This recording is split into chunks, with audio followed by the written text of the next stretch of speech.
Welcome, and thank you for joining us for the Let's Talk About Opioids series. This is video 5 in the series.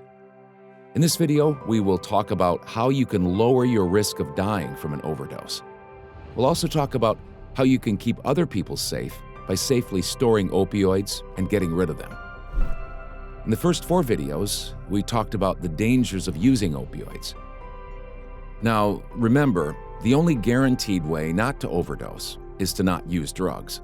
However, if you are going to take opioids, you can lower your risk of dying.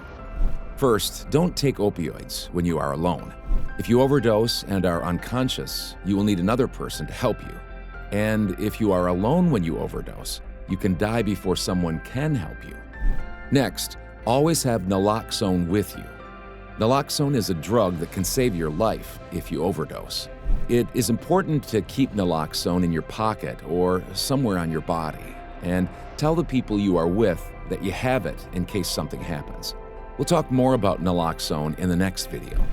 Last, check your drugs for fentanyl. Remember what we talked about in video 4?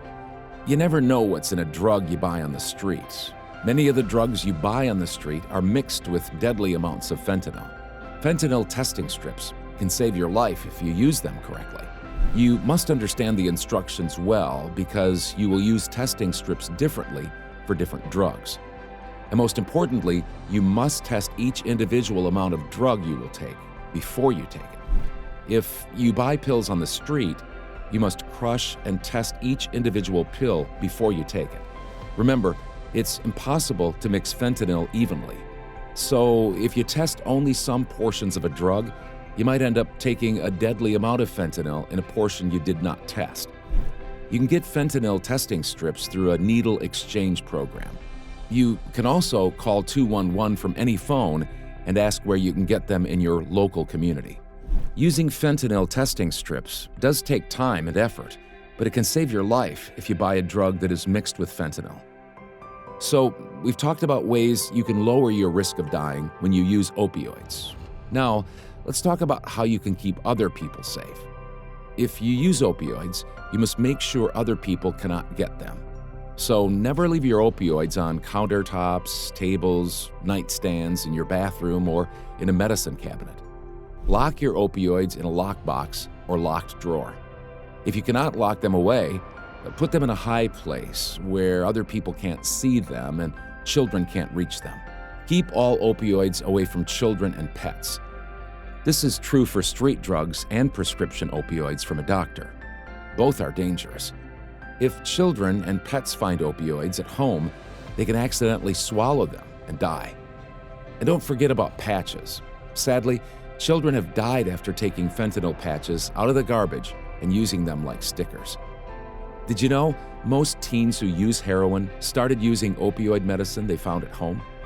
Don't use opioids when you are with children. If children see you taking opioids, they might be curious and want to take what you're taking. This could kill them. Get rid of opioids that you are not using. Do not keep them in the house. If you get rid of your opioids, other adults and children can't take them. This is actually true for any kind of medicine. Always get rid of medicine that you are not using. Ask a pharmacist where you can get rid of your unused opioids and medicine. You can also look on the website www.doseofrealitywi.gov to find a place in your community. To find opioid and addiction resources in your area, call 211 or text your zip code to 898-211. This is the end of our video. This program was created by Wisconsin Health Literacy. We worked with doctors and pharmacists to create the materials. The program is supported by the Wisconsin Department of Health Services Minority Health Program.